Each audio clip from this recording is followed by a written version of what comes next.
Разрабатываем концепт по нескольким объектам в городе Павлодар.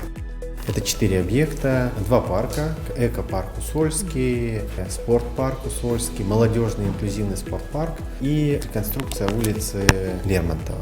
Здесь идея такая: сделать экологический парк при минимальном влиянии на окружающую среду. Будут сделаны какие-то дорожки, места для отдыха, организованные места для рыбалки, беговые дорожки, места для кемпингов. Мы уже провели общественные слушания. Мы хотим работать совместно с жителями и сделать проект, который будет нужен жителям.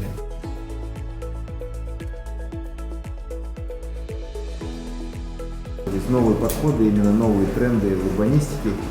Во всех 4 проектах больше будет пеших прогулок, больше будет доступных мест, и это станет центром притяжения. Нам важно именно учесть мнение жителей. Я в целом поддерживаю, нужно теперь именно ускоряться.